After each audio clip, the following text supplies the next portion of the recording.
Okay, I'll admit, I'm a little bit of a culinary pyromaniac.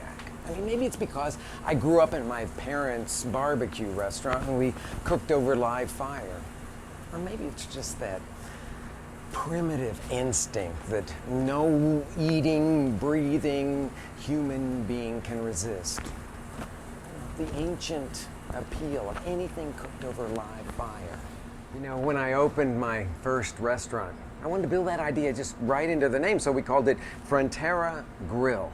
We wanted the grill to be the heart of the restaurant.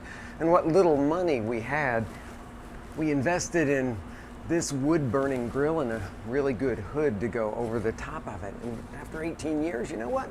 It's still the soul of what we do. Now, a lot of people ask me every day, what's your favorite food? And they expect me to say things like foie gras and truffles. They expect all of us fine dining chefs to eat foie gras for breakfast, lunch, and dinner. When I look for my favorites, I turn to the fire. I'm just wild about anything simple, well-seasoned, and cooked over glowing embers. I'll bet you right now I could find my favorite crispy and smoky, juicy on the inside, over any one of a million fires all over Mexico.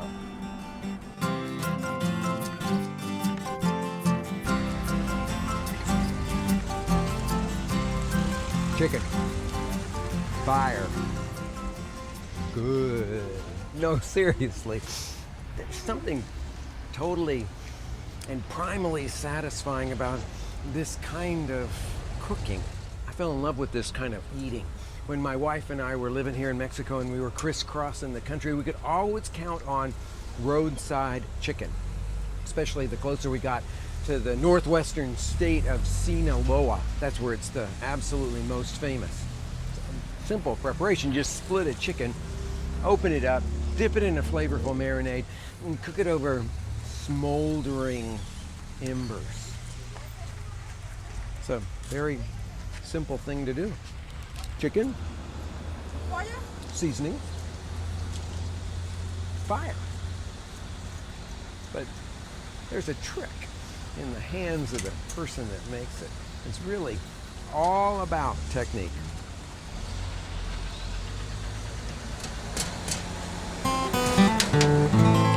Now here are 3 great techniques for turning out superb Mexican-style grilled chicken. One is to prepare the bird, and I do that by cutting out the backbone. See how I've done that? Just snipping with kitchen shears right down the backbone through those ribs. Comes out very easily.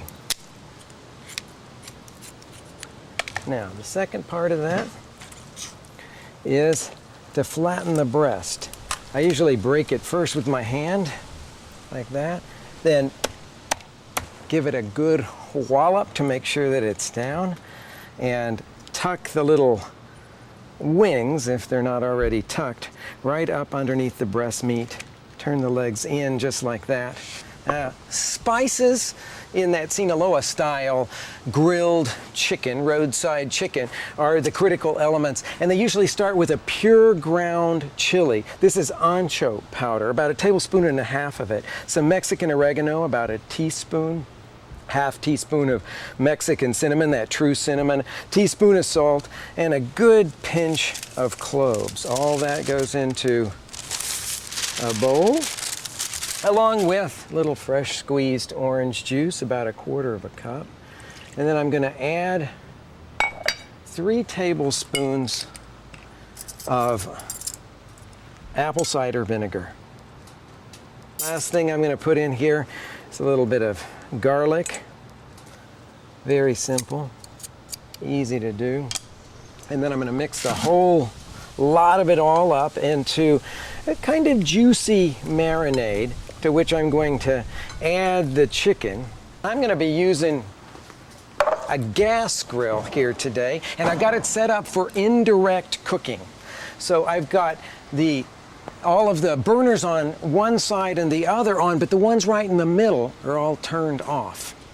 I'm going to put our seasoned chicken give it another run through that marinade. I'm going to put the seasoned chicken right in the middle of the grill here. So there's no fire on directly up underneath that. I'm going to come back every few minutes and give it a good brush of this marinade so that the flavor sears into the skin. Close it up, let it go. It'll take about 45 minutes in that indirect style of grilling. But now, if I want to add some of that really beautiful wood flavor when I'm using my gas grill, well, what I do is to soak some wood chips and make a little foil packet. Now, these are soaked hickory chips. Sometimes when I want to give that really northern Mexico flavor, I'll use some mesquite chips. Just fold them up into a little packet like that. Now I'm going to poke a few holes with a knife like that for some smoke to escape. And then put them right over the hottest part of the grill. Let that smolder and let out that delicious aroma of the smoke as the chicken cooks. Now, when the chicken feels like it's firming up and it's almost done, I put these beautiful onions on. I'm gonna give them a little spray of oil before they hit the hot grill.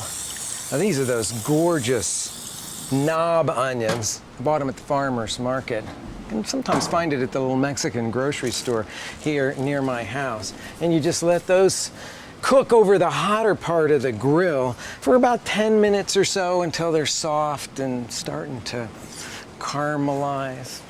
Got some white ones here to do the same too.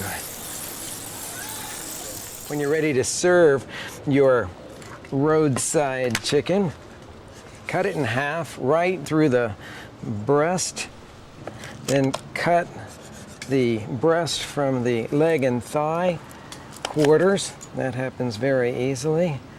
Serve it alongside some roasted tomatillo salsa and those knob onions, or just grill up some green onions if that's what you've got. Roadside chicken. As you can see, the road and the oil drum are strictly optional.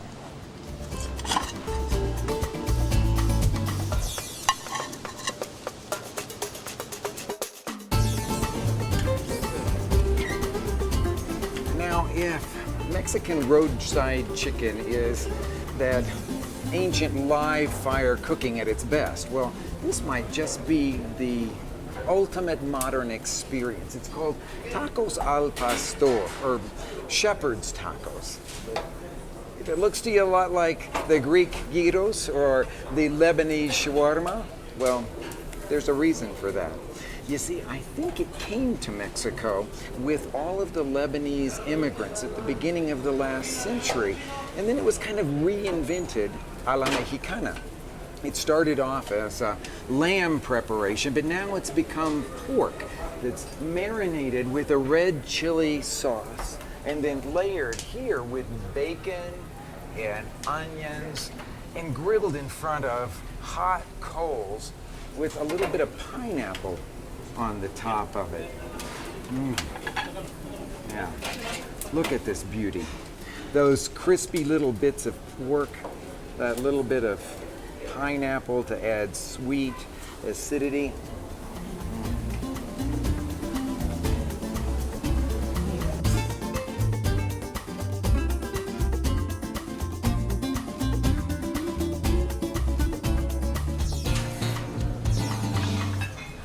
Now, the name of this place is El Farolito. It means a little lantern, like you would sit in the middle of your table to give that homey glow. They started the first one in 1962 in the heart of Condesa, one of the hippest neighborhoods in Mexico City right now. And they became super famous for grilled meat tacos. Grilled over coals, or the tacos al pastor. What I've ordered here is another take on grilled meat tacos. This is grilled chorizo. that's mixed with melted cheese. It's melted on a griddle right over the coals, then put on a couple of soft, warm corn tortillas, and they let you doctor it up however you want to. When I'm eating chorizo, I love to put a spicy green salsa on it. This one's made with tomatillos and avocado. I'd call this memorable grilled food.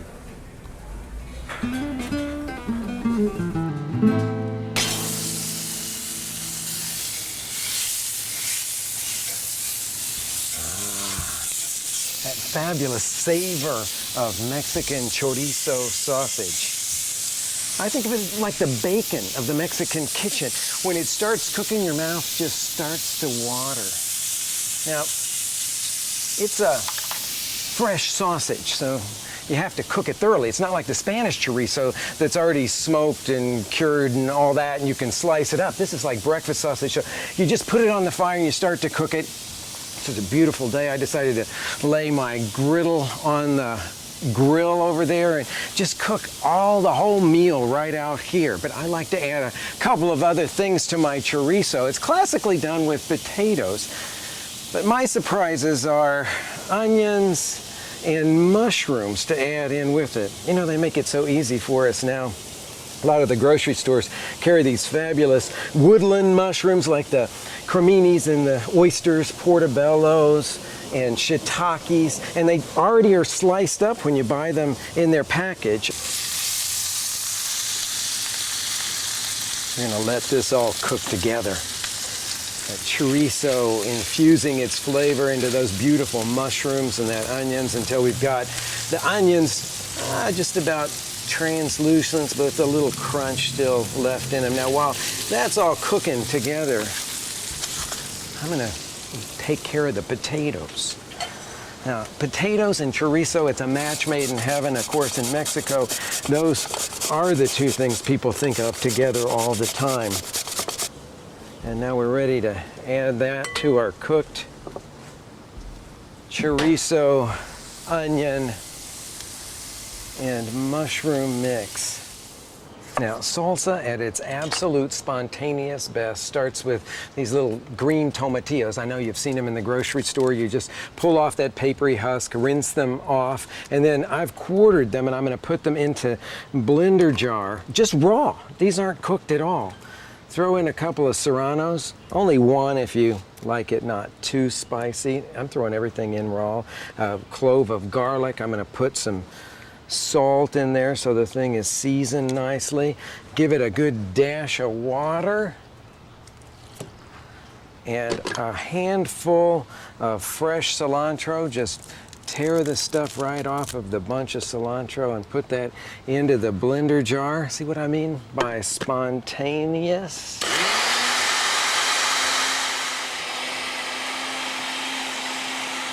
I'm gonna put that into.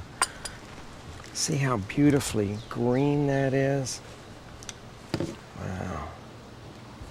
Dinner is almost ready. Look at that. The chorizo, mushrooms, potatoes, onions. Spoonful of fresh, vibrant green tomatillo salsa. I could just have dinner right now. Quite an interesting approach to grilling, isn't it?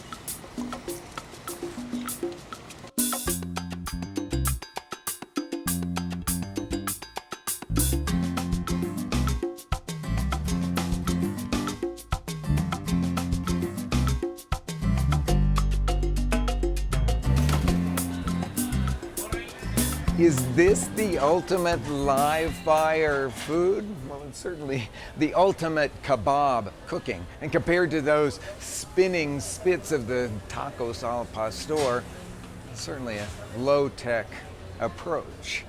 But the cool thing is that all of this meat on those skewers around this fire is basically the kitchen for this enormous restaurant.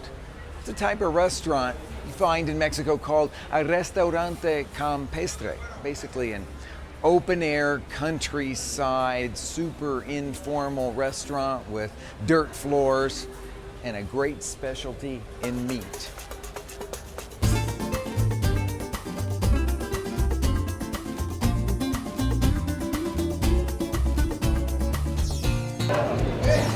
Now, to keep the seasonings pretty simple here at El Canelo, basically just salt. Now, the specialties are mostly lamb and pork. They go all the way to chorizo sausage and chickens and little quail as well. But they heavily salt the meat and then they thread it onto skewers. Those skewers they plunge into the sandy base of their pit, surrounding that huge bonfire in the middle, and they twist them and turn them and flip them until they're just that luscious, crusty, beautifully grilled exterior. I guess you could say that they let the smoke from the fire do most of the seasonings. You know, it gets me thinking. I love recreating these flavors in my own home. Now, it's the fire that gives such beautiful flavor to most grilled foods. And well, you could do it over charcoal like this, or you could do it over wood, and every kind of wood has a very different flavor. But charcoal has different flavors too. The briquettes, well, they burn clean and they burn for a long time, but if you use this lump hardwood charcoal like that, you'll get a lot more flavor out of it. Now, another thing that can give you flavor is a really good marinade or a rub. Marinades are liquid, rubs are dry, and I'm going to make a classic Mexican style rub for you here. This starts with some ancho chili powder. This is the pure stuff, not what you buy at the grocery store that has all the spices mixed in, but just pure dried ancho chili, and we'll start with 1/3 cup of that. Now look at all the rest of these things. You'll see that this is a highly spiced rub, and we're going to make a lot of it. We have black pepper, we've got cumin, some brown sugar, Mexican oregano, and a good amount of salt there. I'm going to scoop all of this stuff up here and just dump it right into the bowl. And then I'm going to add to that some crushed garlic. I just crushed it through this garlic press here. And then just mix all of that together. Okay, I've got all of that mixed nicely and evenly together, and I'm going to take about a tablespoon of it and put it right over the top of a flank steak here, just smearing it end to end in a nice light coating. Now we're going to let that sit for just a little bit while we talk about another classic accompaniment to go with carne asada, with grilled meat Mexican style, and that's the Mexican cooking banana, the plantain. Now, I know this looks a little past its prime, all black as it is, but this is the way they look when they're really sweet. If you find them in the grocery store and they look like this, they're not ready yet. Well, I mean, you could use them, you could boil them and use them like a potato, but it's not until they get completely dark that they get so sweet. I've got a fairly tough skin on them, and so what I do is cut the ends of it off like that. And then I'm going to split it right in half. And I do the same thing to another one of these plantains here, spraying them lightly with a little bit of vegetable oil, and then lay them onto the hottest part of the grill here. And while those are browning a little bit, I've sliced a red onion and give that a nice spray of oil as well. Now, the reason that I've got the fire heated to 2 different temperatures is because once these get browned, then I'm going to move them over and let them finish cooking on the other side, nice and slow so they don't get burnt. Let's take a look at these plantains. They're probably already starting to brown nicely. Yeah, looks good. So let's move them to the side now.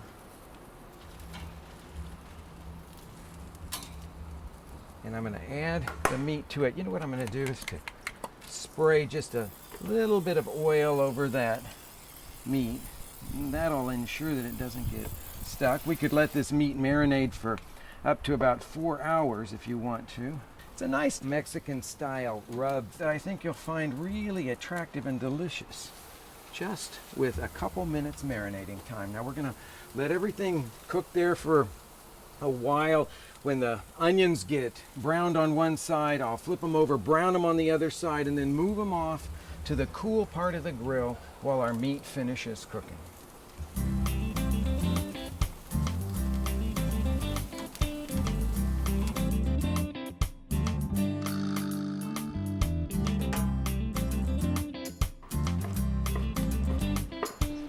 The plantain will have come loose from its skin as it cooks there. I've already chopped up the onion and the rest of the plantain. So let's scoop it in with the chopped onion. I'm going to give it a little sprinkling of salt. This is a nice little mixture that I'm going to season with some salsa, some jarred salsa. I like the chipotle salsa the best. Just enough to kind of moisten it. Chipotle adds another layer of smokiness to the whole thing. Stir all of that around.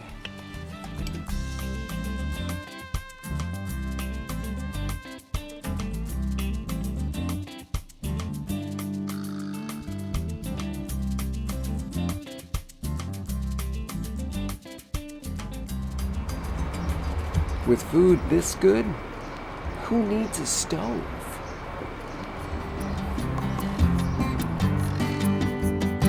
So which one is the ultimate Mexican live fire food?